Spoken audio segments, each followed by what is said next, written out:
Hi there. I've timestamped this so that you can skip through to whatever question you want to hear rather than just sit through the many minutes I ramble on for. So, let's get started, shall we? So, the first question is, I'd be interested in learning more about Cambodia, the divide between China and Vietnam, and such things. Maybe it's more of a topic for a video, but feel free to answer in your Q&A. Maybe this will have to wait for a video because I don't feel confident enough speaking about it because I haven't done enough research. If you are interested though, a nice place to start would be a biography of Ho Chi Minh, because it goes over, well, the area of Indochina as well as him being intimately involved with what was going on there, so that's what I would recommend. Thoughts on GMOs? They're good. I never understood the hate. I've never seen any research that would point to them being negative. Preferred genre of music? I don't really have a preferred genre of music. I'm not a big music person. I just listen to whatever's on. Favorite non-Marxist / leftist YouTube channels? I enjoy Funhouse. I mean, I think that's really about it. Do you think Islam and communism are compatible? If so, how and why? This will definitely be a topic for another video because I've been promising to make one for quite a while. It will happen, don't worry. Specifically Islam and socialism, but there's a lot of overlap, specifically in economic theory. Yeah, I'll save this particular thing for a future video, which will be coming, don't worry. I know I've been promising for a while, it will come. What were the main reasons for the fall of the USSR and the Eastern Bloc in your view? Will there be a legal non-socialist opposition and parties in your concept of the socialist state, and when not, why? The USSR didn't fall or collapse, it was illegally dissolved against the democratic will of the Soviet people and people of the Eastern Bloc. But contributing factors were revisionism, which led to things like market reforms and whatnot, and that's really at the heart of it, the economics of it all. Because, as much as bourgeois historians would like to go on about this vague notion of oppression and whatnot, if oppression really brought governments down, then the US would have crumbled long ago. It was mostly on economic basis, specifically the market reforms. And, of course, top level, handshaking. It was illegally dissolved. It wasn't the conscious will of the people. About whether there will be a non-socialist opposition, I think that's a stupid idea. Not to insult you in any way, but a non-socialist opposition would imply that, because socialism is on the side of the people, the proletariat. So if you have a non-socialist opposition, it would mean that it would logically side with reactionary elements, bourgeois factions, capitalists, landowners, these sort of things.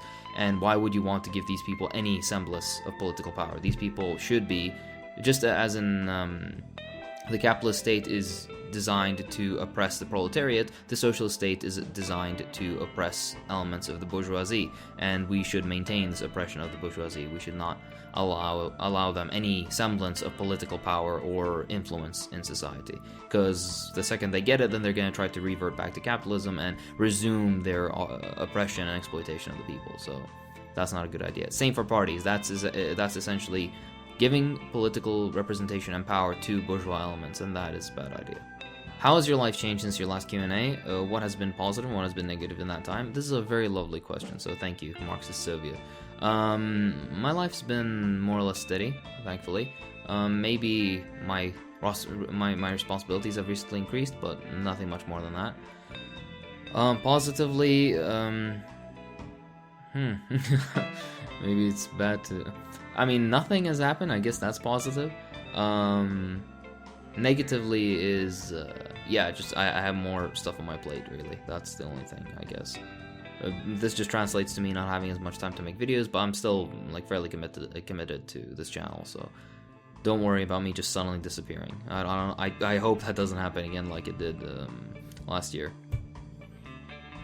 Do you consider yourself an optimist when it comes to revolutionary potential? It seems the left has just gotten weaker and weaker since the fall of the Soviet Union. Yes, very much so. The idea that the left is weak is, I can see why some people might think that, but I think the opposite. It's on an upsurge, really. The worst period is definitely over. The worst period was in that downturn after the dissolution of the Soviet Union. like in the early to mid and late 90s, that decade was particularly negative. But we're kind of on an upsurge now, particularly in certain countries where there were more, let's say, liberal beliefs. Now there's more, of course, there's more reactionary views, like fascism is growing, but also there's a lot more progressive views. Not always socialist, but, you know, more social democrat, but also socialist. And this can help, you know, at least shift the overtone window to more socialist discourse. But if anything, I think with how barbaric capitalism is getting, people wake up more and more. It's very obvious that we currently are living in the worst era of capitalism, and every era is the worst era of capitalism, but it continues getting worse and worse, particularly for those in the third world. And also, the fruits that the first world used to see are slowly being taken away with austerity and whatnot. So I won't be such a pessimist when it comes to revolutionary potential. I think there is much there. Just not when it comes to the first world. Don't expect, you know, the next revolution in Canada or Germany or something. Expect it in, like, the Philippines. That's not an actual... I don't mean specifically the Philippines. I mean, it's probably going to happen more in the third world than in the first world, as history has shown us. This is a very long question from Vladimir Starostenkov, and he asks, the question of possible international cooperation. I can clearly observe the new rise of the left ideas in ex-Soviet countries, which is lovely. I'm very glad to hear that. There are plenty of new communist and near-communist channels, which he attached a list of channels, so just go and find his comment on the Q&A announcement video if you're interested. Can we somehow build a YouTube Communist International to strengthen international agitation and propaganda? Any ideas on that? How can subscribers help? That would not be a bad idea. I would think that it's just communication between different channels. It's not really like a Communist International. I don't want to make it seem like we're taking ourselves too seriously.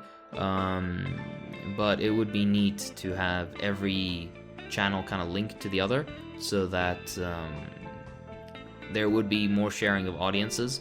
So people can not only be shown differing perspectives on the left, but also get to see channels that they otherwise would not find. I've recently discovered quite a few channels that I've never heard of before, even though they're fairly small, but even some that have, like, a substantial following, so it would be a neat idea. As to how to do it, well, these people just have to get in contact. Different creators have to get in contact. It's as simple as that. How can subscribers help?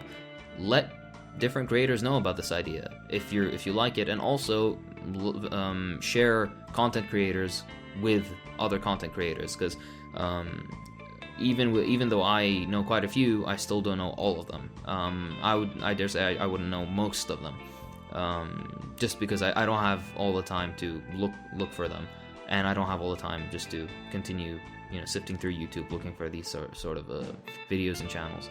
So that's what you should do.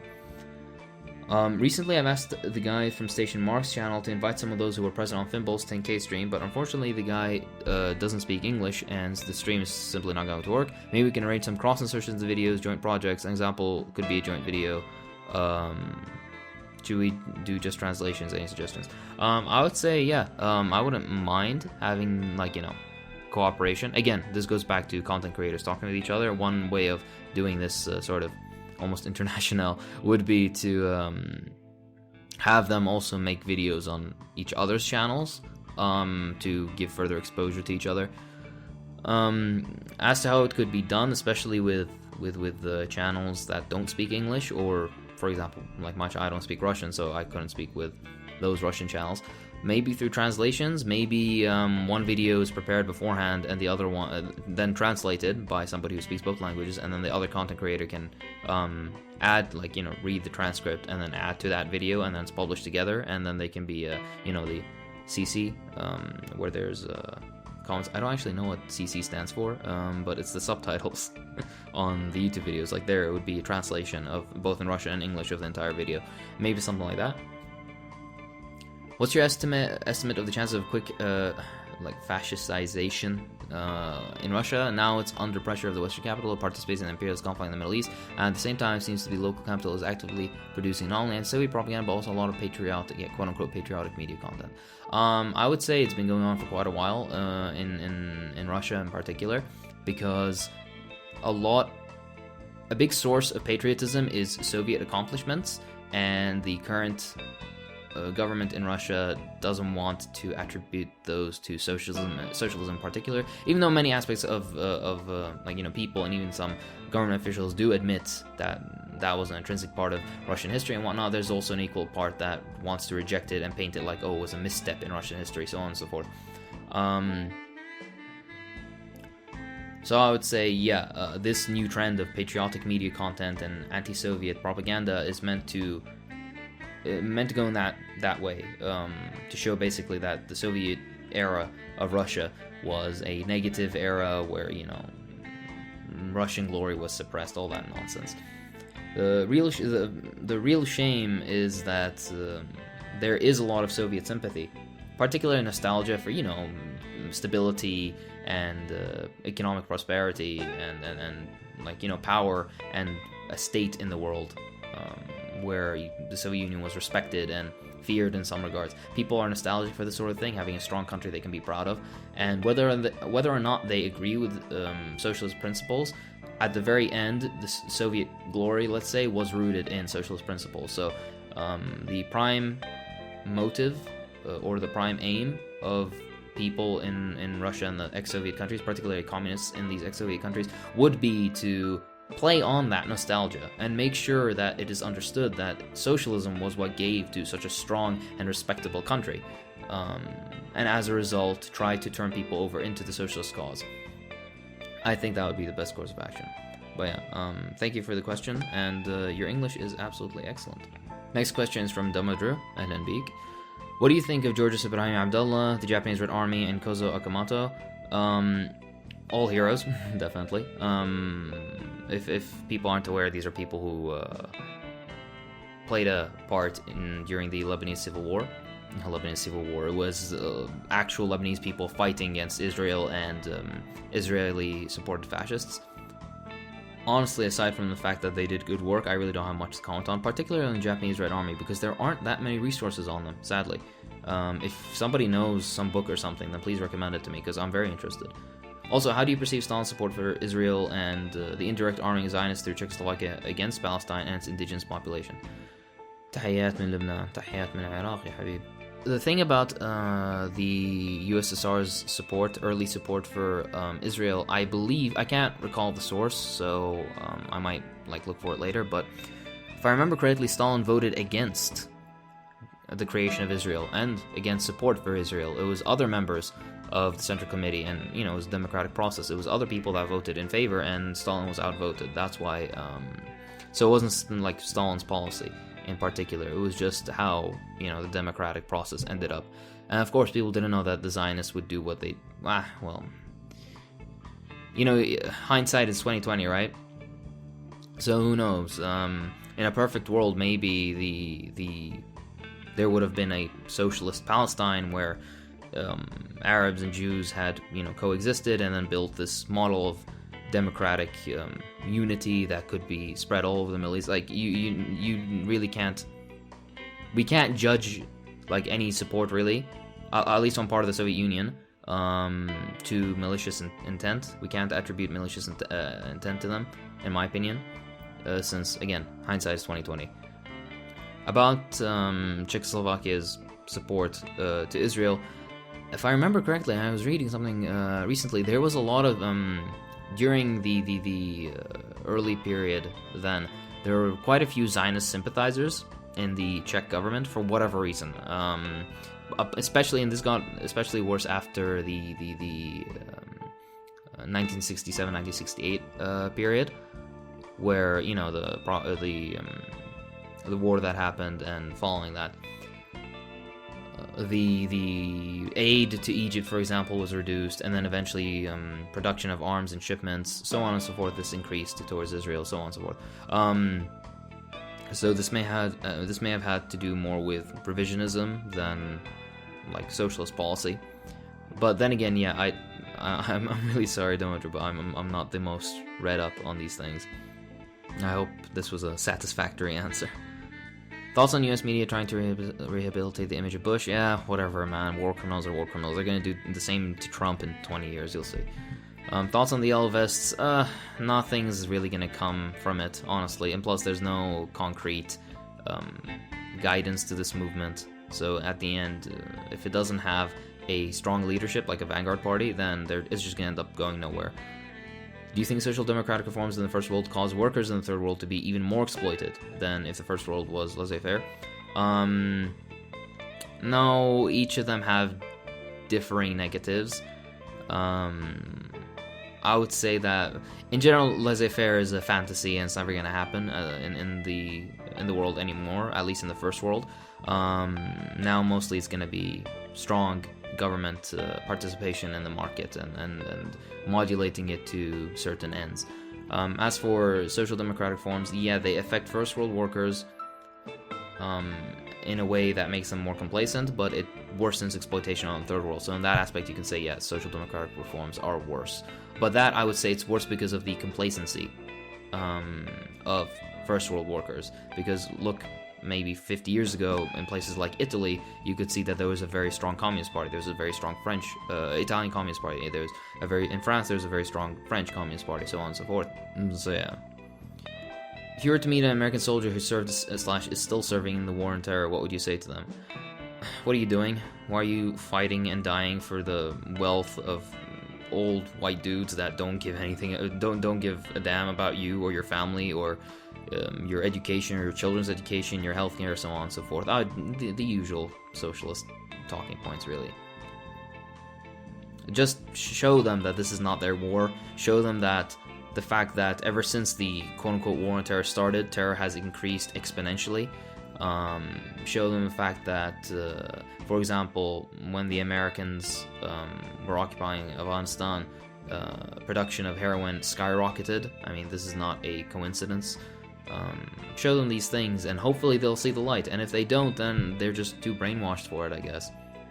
Honestly, this should be more the work of American comrades than me, because they understand their countrymen better than I do, and they could talk to them in more concrete ways. I would specifically try to appeal to their humanity and their love not only for the country but also for their people. Try to show them that this in no way improves the situation of the US, and in fact worsens it. It worsens American perception in the world and worsens their economic situation, specifically targeting people like him and his family, because these soldiers are usually recruited from of course, yeah, a volunteer army, blah, blah, blah, but they're usually recruited from very poor backgrounds, and this is their only way of, getting up, quote-unquote, getting up in the world.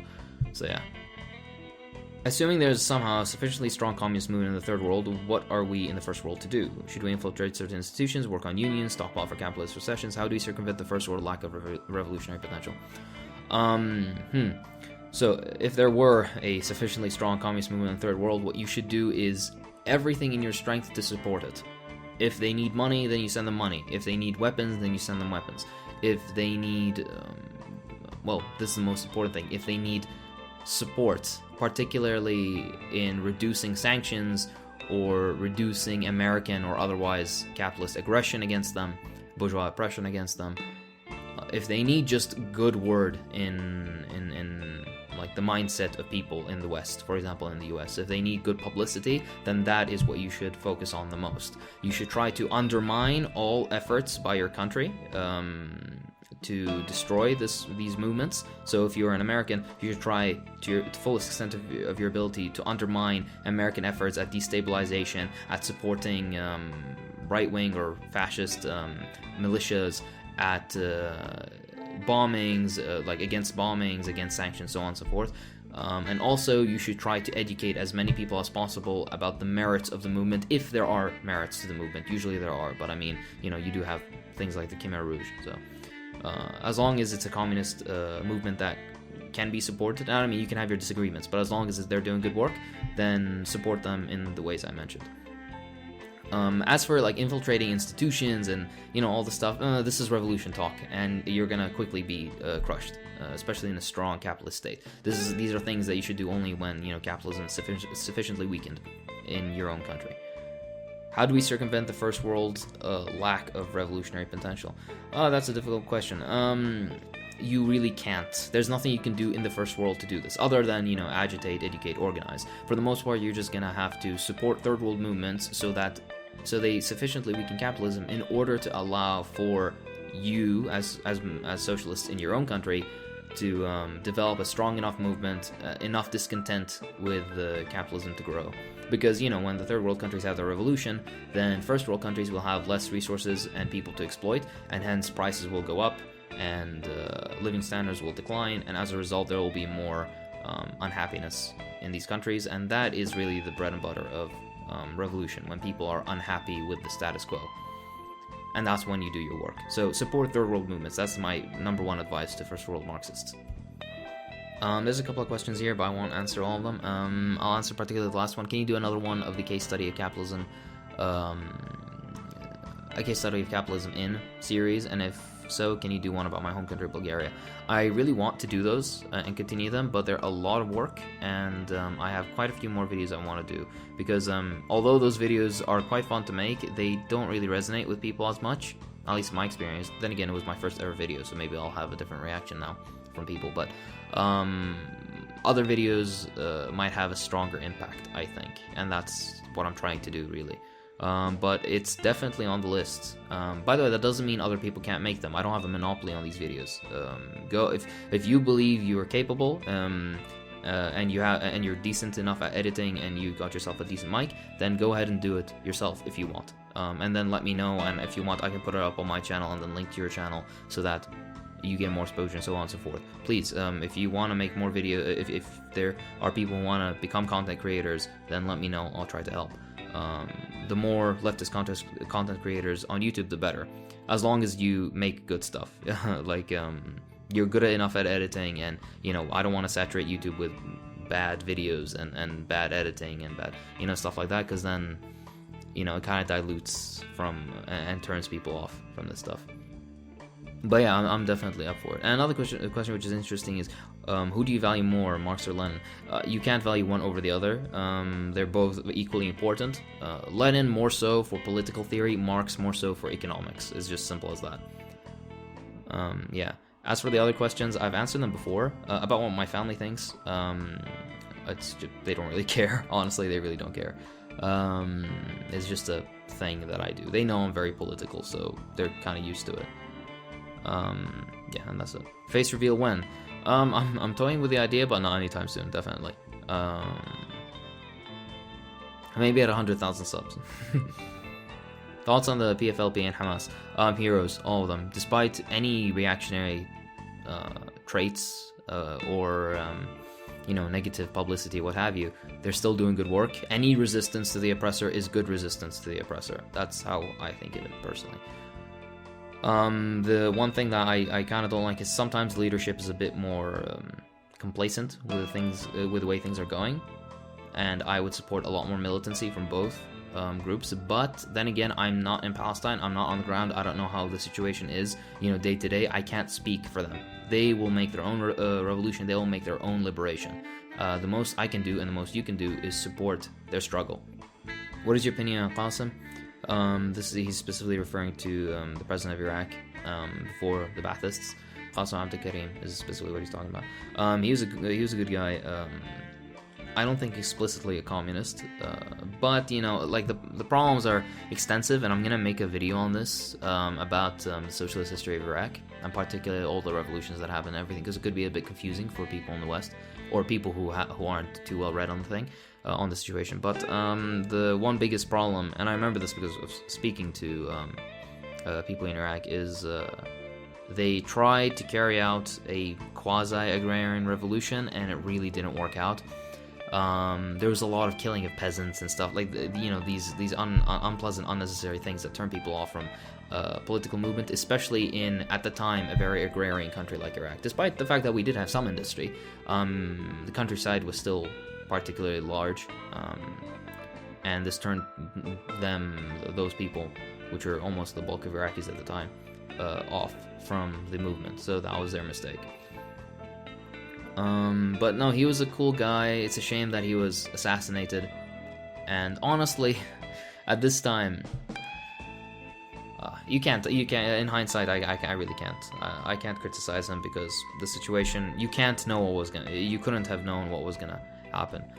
So yeah, he was cool. I'll make a further video talking about this. Do you think the Syrian Arab Republic and Rojava can come to an agreement?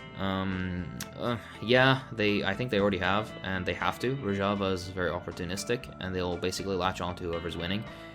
If the Americans pull out, which they said they will, but they're not gonna, it's a confusing situation. But yeah, they're gonna eventually make an agreement with the Syrian Arab Republic and make sure that they can at least hold on to some of their gains, at least some form of autonomy, you know, this sort of stuff. Favorite food? There's an Iraqi meal called quzi, which is basically lamb on rice, and it is the most delicious thing. Oh my! Actually, Arabic food, like Arabic food in general, is absolutely lovely. If you've never had it, go to a Lebanese restaurant, a Syrian restaurant, or something, and try it. It's absolutely delicious. Or an Iranian or Turkish. All of our food is practically the same. Other than that, I like sushi. I really like sushi. So yeah, that's it. By the way, I really like your profile picture. I noticed it's from, you know, the Portrait of the Weskers, and I'm quite the fan of Resident Evil. So, yeah, nice. Here are 3 questions that I just lumped together because, you know, it's easier to answer them all like this. Do you follow any Islamic school of thought? I'm Hanafi, but that is more because, you know, I'm Iraqi. I'm not Sufi by any means, even though I do have Sufis in my family, especially back like up the line. I have a great granddad that was a dervish, which was the people who dervish in English, you know, the Sufis that spin, that do the dance, you know, where they're spinning. But other than that, no, I'm just a Sunni Muslim, a Hanafi Sunni Muslim. Are there many socialists/communists in the Middle East? Do you think a socialist revolution is possible in your country? There aren't many explicit communists. It's hard to say. There are many. It's very different. You can't put people in boxes like that. There are many people with progressive economic opinions, if that makes sense. What I mean is there are many people who are anti-imperialist, anti-colonial, who support, you know, an idea of decolonization of the country and nationalization or collectivization, you know, these sort of things. Many people have these opinions. Not many people support the idea of a free market. Not many people like capitalism, you know, so that's kind of how it is. But and there are lots of progressive nationalists, like people with Ba'athist or quasi-Ba'athist opinions. So yeah, that's kind of how it is. But there's also some people with other reactionary attitudes. Depends where you are and who you talk to. Do you think socialist revolution is possible in your country? Yeah, yes, a little bit. It would require a lot of work. If our Communist Party wasn't such trash, maybe there could have been. But yeah, I've spoken about this extensively in my previous Q&A. I'm not going to answer about the Greek Communist Party because I haven't read about them in a while, so I feel I'm a little uneducated about the topic. But the next question, I'm feeling kind of lost since I'm finishing high school and I don't know what to do to organize. You should agitate, educate, organize. By that, what I mean is learn as much as you can and then just talk to people. Maybe if you're particularly good with words, then write up pamphlets and, you know, throw them up on walls or put them outside places that are public where people might notice them, just so that there is information out there. Try to, you know, agitate, educate, and organize. Simple as that. Since you're just out of high school, I would also like to tell you to try to learn a trade. Try to, you know, become educated, because, you know, we all like to talk about, you know, how to do the revolution and blah blah, but once the revolution does come, you do need to contribute somehow, and no amount of revolutionary fervor will make up for a lack of technical skill. So try to learn something that will be beneficial, and it could be literally anything. There's so many things that could be beneficial to a future socialist state. So if you really are true to your political convictions, then don't just, you know, don't just be in an armchair and read all day. Do that, but also try to talk to people and try to educate yourself in a field that will bring positive outcome if a socialist revolution were to happen within your lifetime. Hey Hakim, congrats on the 10k subs. Thank you very much. I've asked you a question about the Kurds on Discord before, and I'm just wondering, what is your opinion/stance on the current situation in Syria between the SAA, SDF, and Turkish armed forces? Will we see an alliance? Maybe it depends how much Turkey wants to infringe on Syrian territory. And also, yeah, we'll definitely see an alliance between the Syrian army and the Kurds. It's beyond question. They have no other avenue, really. I also think that, like, yeah, Syria, the war in Syria has been won, alhamdulillah, thank God, that's been won. Now it's just cleaning up the last, scraps, and the rightful government of Syria is in power, which is, although it's a bourgeois / petty bourgeois government, it nonetheless is better than anything the Americans would have put in place, or what the Gulf countries would have put in place. It's definitely way better. So about the Kurds, I'm very apprehensive. Is that the correct word to use? Very critical, very, very critical, because they've shown themselves to be hypocrites. They've shown themselves to be opportunists. They've allied themselves with imperialists, and not in the sense of like, oh no, they're just doing what they can to survive. No.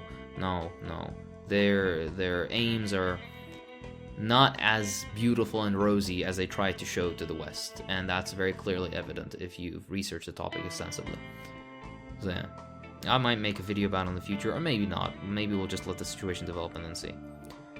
How does somebody in a country like France or the USA campaign for parliament, like Lenin says in left-wing communism and infantile disorder, and advocate for a revolution and not get arrested or anything? Look, if you do something according to the constitution of your country that is legal, within the legal limits, then they have no right to imprison you. Remember that these bourgeois democratic, quote-unquote democratic, bourgeois democratic republics really like to talk about liberty and freedom, and they don't want to look like hypocrites. So as long as you're working within the legal framework, they can't touch you, and you can defend yourself legally. That doesn't mean that they won't overstep their boundaries and still mess with you, but you have a certain layer of protection there. I would say keep all your activities legal up until a revolution is possible. That would be my advice to you. Campaigning in parliament also is, I mean, you can do it to like Lenin said, you can do it to show how useless parliamentarism is, but you should focus more on building a socialist movement and educating people, really. Did you have any friends or family that died because of the 2003 invasion? Yes, practically every person interacted. Where were you, I'm assuming, when the invasion happened, and how did it affect your life? I was at my home. It was at night. I live in Baghdad, so I remember the bombings and everything, and I remember Saddam's speech on TV and all that. How did it affect your life? Negatively, as you may expect. Those are horrible years. What do you think were the motivations? What do you think were the motivations for the invasion? I think is what he's trying to say, and it's as simple as that. It's oil and domination of a foreign market. It's just as simple as that. The first thing that the Americans did was they privatized oil fields. I mean, I think that would let you know. To put it, to use a good analogy, or not analogy, to use a good example, the museum of Baghdad, which has unrivaled treasures of humanity, like the sheer amount of wealth in like historical wealth contained in that museum was so vast, it's ridiculous how much was kept in that museum and how valuable it was. And the Americans only put one tank in front of it as like defense, like one unit and one tank. That was the defense for one of the greatest treasures of humanity. While oil fields, like oil fields in the south of Iraq, had entire platoons guarding it. So you can tell by that why, like what the motivations for the Iraq were. Excuse me. Do you squat? Yes, I do. What would the socialist Iraq flag look like? I would think it would look like the flag under Abdul Karim. I would think it would look like that flag. I remember seeing a much more interesting example of a Iraqi flag, and I really liked it. And I'll put it up if I can find it again. So that's that. How important is Hegel's dialectic? How should a person learn dialectics by reading Science of Logic by Hegel or by the works of Engels, Marx, Lenin? I think there's a lot of emphasis on dialectics that it really isn't that. I don't want to say anything that will, they're not as important as people make them out to be. The reason we use dialectical materialism, like the purpose of dialectical materialism, is to give a philosophical base for our beliefs. That's why. But that doesn't mean you can still have the beliefs without, going through all the motions of it, if you know what I mean. You can read Lenin and understand what he means without necessarily reading Hegel. And I would say reading Hegel would actually be more of a waste of time if you haven't read Marx and Lenin extensively. I know some people will disagree, but hey, I'm more for concrete action on the ground. And if you spend all your time just trying to understand Hegel, then you're not going to get much done. Yeah.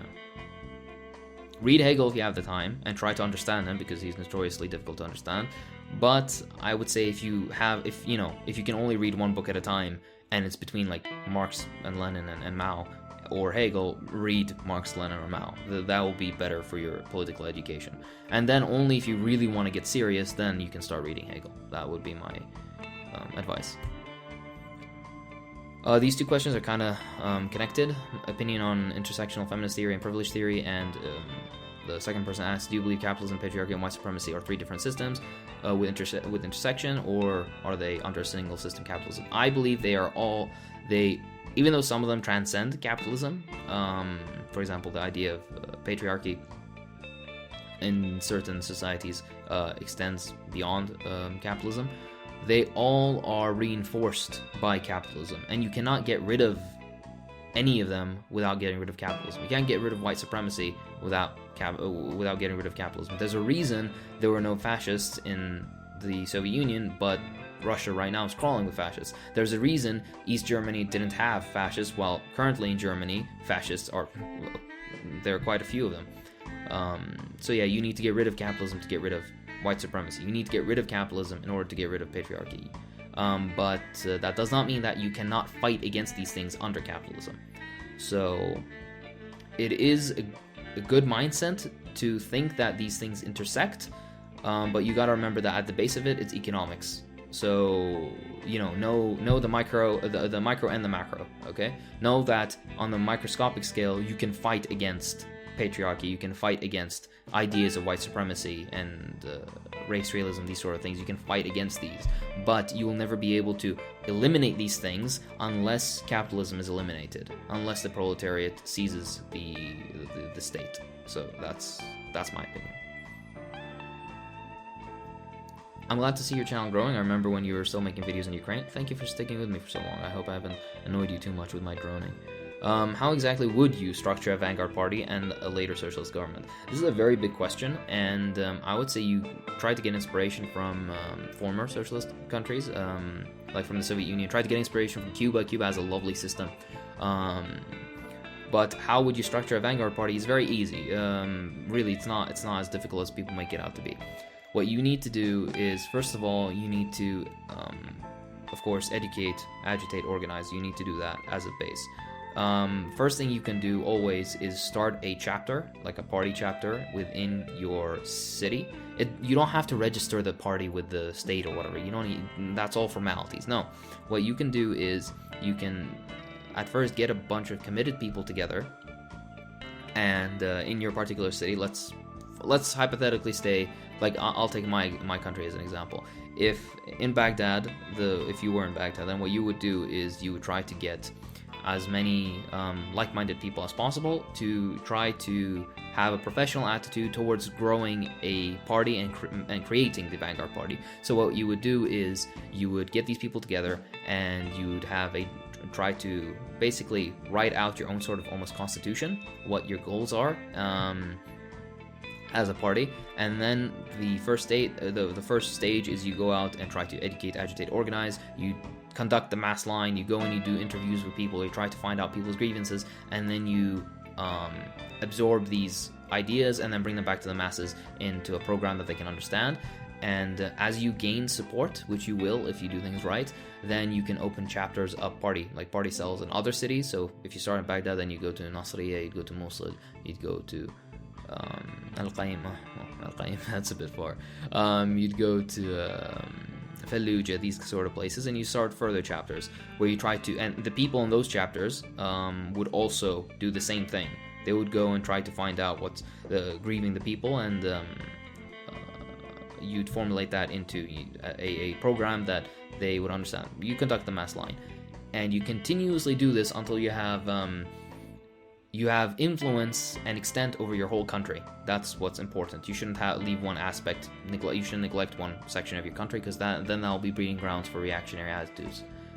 So you do that, and then when you have sufficient influence, then you can conduct further action. Maybe you can get support from unions, which you should be trying to do as you grow. Maybe you can influence policy, which you should try to do. And then finally, maybe you can start calling for mass strikes. Maybe you can create areas like liberation zones.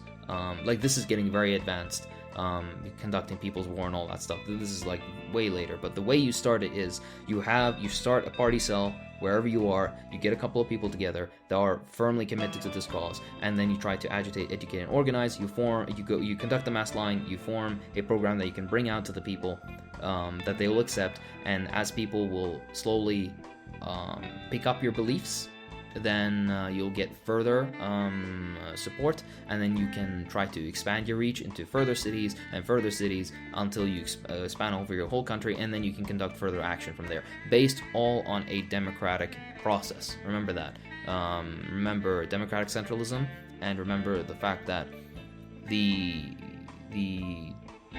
things that must be done should be democratically agreed on, always. And for a socialist government, get there and then you'll figure it out, okay? You can always draw inspiration from other governments, but it's not very difficult. You just get people to organize different sections, and most of the time, early on, it's the same people who ran it before, just like in the Soviet Union, like early period in Soviet Russia. You might need bourgeois technicians, you might need, these sort of things, or petty bourgeois people to keep running the things until you train enough people to with socialist attitudes that can take on these responsibilities. Favorite music album? Again, I don't listen to music that much, I'm sorry. Yeah, I can't think of anything really. I listen to podcasts more than music. What is your opinion? What is, in your opinion, the duty of a young Marxist right now? While we survive capitalism and take care of ourselves and our families, how can we help to advance the revolution? And how do you apply this to your own life? I would say, again, educate, agitate, organize. This is the, tattoo this on the inside of your eyelids if you have to. That's what you need to do. But again, what I would say as young Marxists, try to learn a trade. Again, try to learn something that will be useful for when or if the revolution happens in your lifetime. I say this because if you learn something, like a profession, then not only could you use that eventually to take care of yourself and your family, but also to help the fledgling socialist state once it emerges. So that's what I would say. And if there is no ML party, then establish an ML party. Start with party cells and then grow it. It's not as hard as it seems. Just try to get as many people, like-minded people as possible, and try to agree on a program of what you want to do, and then go to the masses. And from there, you can take it from there. What's your best video and why? I mean, honestly, I'm very...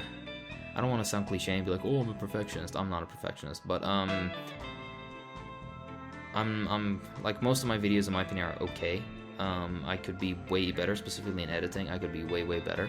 My main problem stems out of the fact that I don't have like all the time in the world to research and take my time editing and learning new things when it comes to editing. So, but my best video, I think, honestly, for me, it would be my video on the West.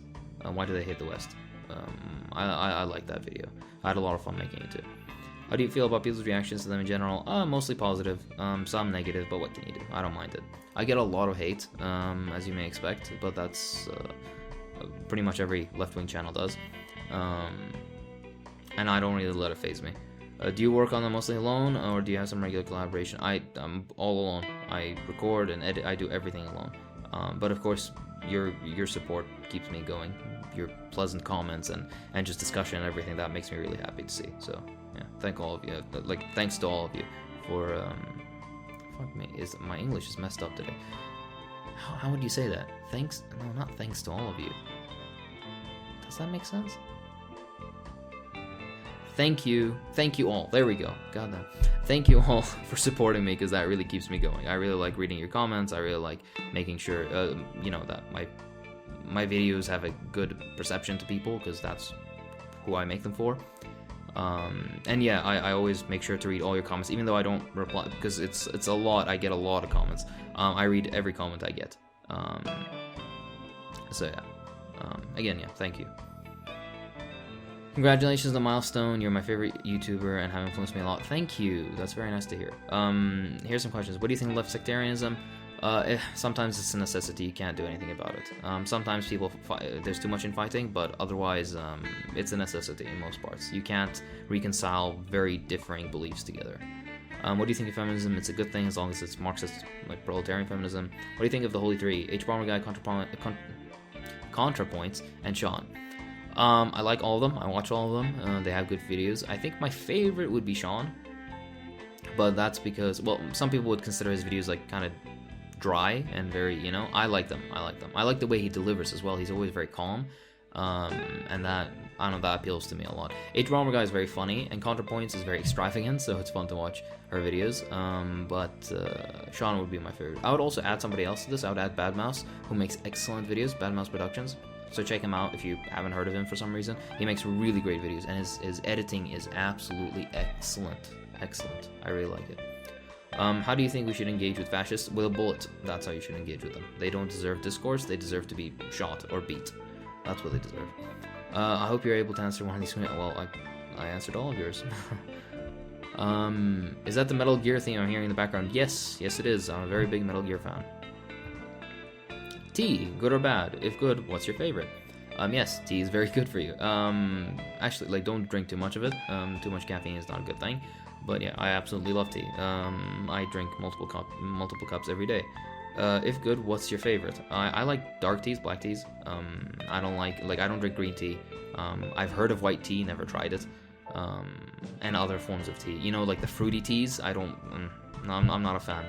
It's my favorite personally is. Alright, say what you will. Actually, no, I can't say that. I was about to say that the Middle East makes the best tea, but I haven't had tea in China, so I wouldn't know. But in my personal opinion, so far in my life, I haven't found better tea than the tea that we make here in the Middle East. It's beautifully made, and if you, like, with just a bit of mint, oh my. Yeah, mint tea is my favorite. Dark black tea with mint is my absolute favorite. Moroccans make really good food. Yeah, good food. Yeah, they make good food too. They make really good tea. Egyptians make good tea. Iraqis make absolutely great tea. No competition there.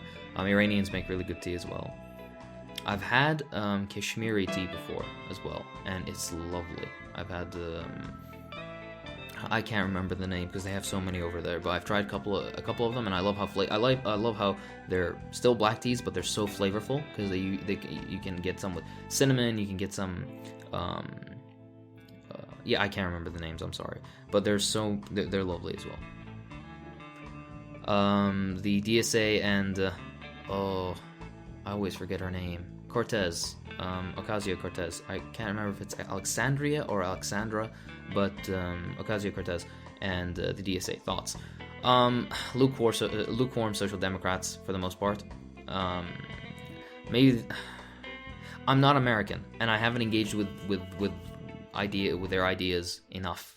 So I can't give a straight answer to you because, again, I'm not from the US. I don't know if the work they're doing is good on the ground, so on and so forth. You're better off asking an American comrade. But from what I've seen, they just seem to be just social democrats. And honestly, that's not what Marxists should support. We support a more radical overhaul of the system. We don't just, like, yeah, free healthcare is good, but that's not, that's not the end-all and be-all of it, right? Is that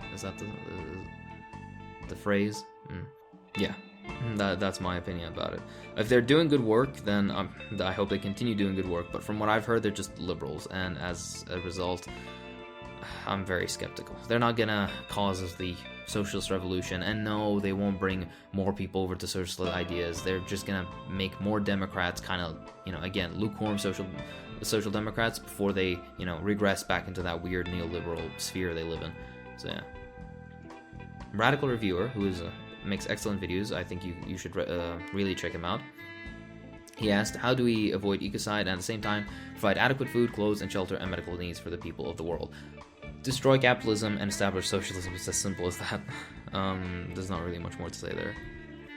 What's your opinion on the on other leftist YouTubers' stances towards communism? You're the first one I found that actually addresses the topic. I think the vast majority of them are Marxist or at least far left. Bad Mouse, I know I won't speak for him, but I feel he's a Marxist. Sean, from the way he speaks, he's a Marxist. H-Bomber guy is a Marxist. At least, like, from what I see, he looks to me and sounds to me like a Marxist. ContraPoints looks more like an academic far left, but maybe not specifically a Marxist. I don't know. I can't speak for, but I think the vast majority of them are supportive of socialism. Maybe they are critical of previous attempts at socialism. Maybe they're critical of the Soviet Union and so on. But I mean, that just stems out of either not enough research into the topic, or maybe they harbor positive views, but they're afraid it might negatively influence their opinion. Because whether you support the Soviet Union or not doesn't really matter nowadays. What matters is trying to improve people's situations and trying to bring about revolution. And if somebody who'd be, open to your ideas would be turned off if you were to say, I support the Soviet Union, then maybe it's better not to say that. But with me, I'm an unapologetic Marxist-Leninist, so yeah. My question is that Marxists don't believe in bourgeois democracy, but if you were American, should we vote for Bernie Sanders? No, you shouldn't. Even if he were to get into power, he couldn't do anything for you. He can't. There's nothing he can do. There's nothing he can do to improve the situation of Americans. Everything he would try to pass would be blocked at one level or another of the bourgeois American government. They'll never allow him to accomplish anything, and if he were to come to power, like if he were to become president or whatever, then they would try as hard as possible to undermine his efforts, and as a result, people, like everyday people who don't really look into this, will just think, oh, look, yeah, he was a socialist, he was in power for 4 years, he didn't do anything, so why should we listen to the socialist, like that sort of nonsense. How to make a Vanguard party from scratch? I think I already spoke about that. Yeah. Damn, got late again. No, actually, I'm trying to answer as many questions. Of course, by the way, I'm not answering every question, because I got just so many, so I just picked the ones out that were most interesting to me. I'm sorry if I missed your question. If you want to comment about OGAS, it would be much appreciated. OGAS was an attempt in the 60s, in the Soviet Union, to establish basically the internet. That's what it was. It was an expanded information network that, if further developed, would have become the internet. And the reason it was, and it was by the 1970s, like 1972, 1971, something like that, basically funding for it ceased, and the idea didn't get anywhere. That's basically my opinion about it. That is a massive shame. Because the Americans were doing a similar thing, ARPANET, and then, like, later on, with the help of the French and the English, that later on became the internet. So it would have been neat to have, that under the list of socialist achievements, but yeah, sadly it wasn't. The main problem, of course, was bureaucracy. That's what got in the way. Because, although the amount to fund it was astronomical, if you really look into it, it was a ridiculous amount of money to fund such a rudimentary system. This is like hindsight. Back then, they didn't see much necessity in it because they already had a working system of information that they could just expand slightly and it would suit their purposes. And they didn't think that, okay, we'll waste all this money for just a slight improvement. They weighed the pros and negatives, the pros and cons, my bad. But yeah, it's a shame. It's a shame that nothing more came of it. But I understand why. Again, hindsight's 20/20. If they knew it would become something like the internet, then definitely they would have done it. But yeah, so that's my opinion.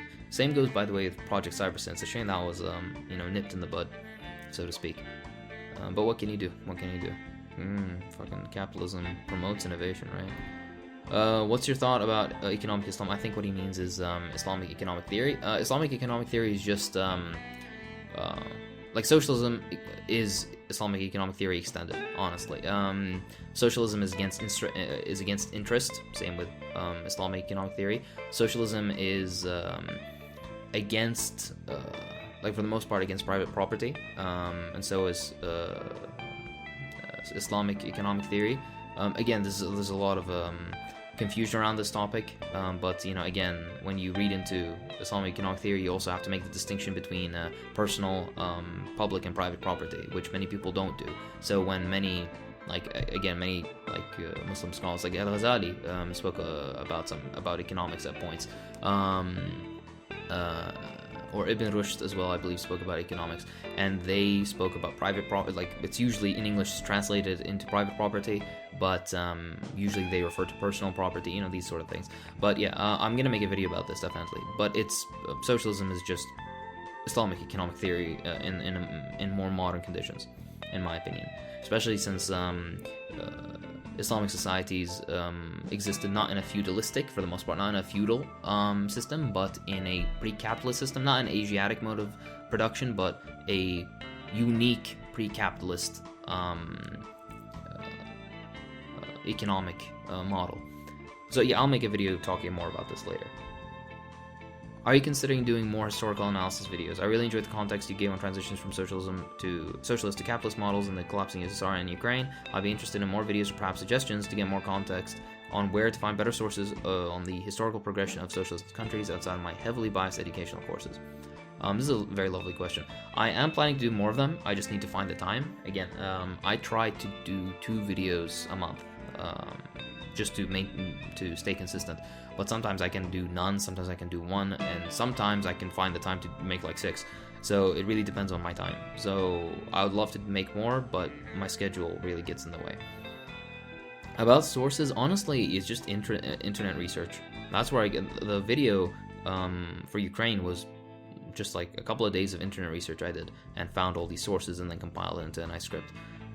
So that's what I would say. Start with a country. That decide on a country you want to talk about, learn about, and try to learn about its economic progression. Usually there's their sources, and then they'll talk about the differences, the capitalist transition and so on and so forth. And you can see how bad it was.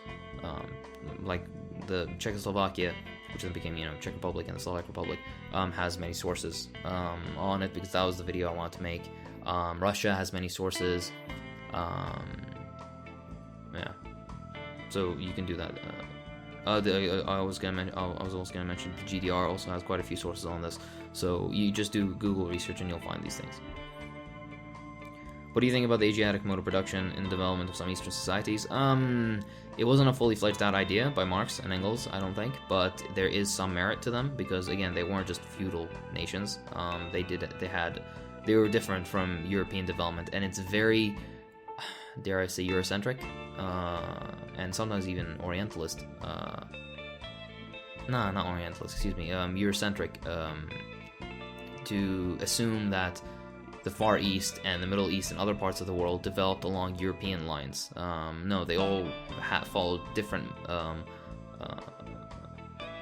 let's say, modes of production, and when capitalism became hegemonic in Western Europe, and then colonialism spread, it brought with it capitalist institutions and systems, and then the colonial nations that then got their freedom adopted these same capitalist modes of production, and that's kind of how it worked. Capitalism kind of snuffed out all these other modes of production. But yeah, no, there's a lot of merit to it, but it wasn't a fully fleshed out idea, and again, I think I'll make a video about it. Do you still maintain the same opinions you have now ever since you started this channel? Yeah, more or less. It's just my political and religious convictions are deeper. That's the only difference. To what extent would you say your politics are influenced by your faith? Very much so, very much so. I think the two cannot be divorced in my mind. Thoughts on Pan-Islamism as an ideology and it being a tool to fight Western imperialism instead of Pan-Arabism and Hassan al-Banna rahimahullah. I would say Pan-Islamism is a beautiful but not feasible idea, I think, at least for the most part, specifically under capitalism, because capitalism has no religion, right? So when you have capitalists in bourgeois countries, which are Muslim countries, the bourgeoisie in these Muslim countries don't care. They may be like Muslim, but they don't care. When it comes to money, there's no religion, right? So unless we get rid of capitalism, we cannot, create more cohesion in the ummah. Personally, that's my opinion. So I would sooner think that trying to bring out any revolution any way you can would be better, because then when you destroy capitalism, then you can bring about some sort of further unity. What do you think of the role of computers in socialism? Do you think they can make planned economy much more effective? Yes, very much so. So computers are the future for anything regarding socialism, particularly for economic planning. If you're really interested in this, you should read Paul Cockshot's Towards a New Socialism. That book is absolutely excellent. It's beautiful. The amount of the advancement in computer technology over the past couple of decades is ridiculous, and how we could really utilize this development to plan not only, like in the Soviet Union they planned something like 10,000 products, which is, not that much, at least in the early period, like in the 30s and 40s they planned like 10,000 products. Now we could easily plan millions upon millions, maybe even more than that. And as a result, this would mean that many of the traditional problems that other socialist countries faced in the 20th centuries wouldn't be a problem anymore, particularly when it comes to bureaucracy, because rather than having so much, pen and paper work, you can have just a couple of computers doing that work. So yeah. Do you have any desire to do a video with fellow socialists such as Finnish Bolshevik? Yes. By the way, I love Finbol. His videos are excellent, and he's the one who inspired me to start my channel. But not only him, I would gladly work with any other socialist channel. So just give me a shout, I guess. Just let me know and I'll do it. But yeah, I would love to work with as many as possible. Are you a Kurd or an Arab, and what do you think about race realism? I am an Arab, but I have Kurdish relatives. And what do I think about race realism? It's bullshit, and I'll explain why in my next video, because my next video is about this. And yeah, I think that's it. It's a lot of questions, and this video might be over an hour long. It's gonna be a lot of editing. All right then. Well, I hope. Excuse me, my voice is sore from that. All right, I hope you've enjoyed this video. I hope I answered a lot of questions. Thank you so much for 10,000 subs, and if you I'm sorry for not answering all the questions that were asked of me, but I really tried, but I just don't have enough time to cover all of them, sadly. But no, I will have future Q&As, and I'll of course try to cover as many questions then as possible. So yeah, that's it. Thank you for all the subs, thank you for all the love, and thank you for all the support. I'll see you in the next video.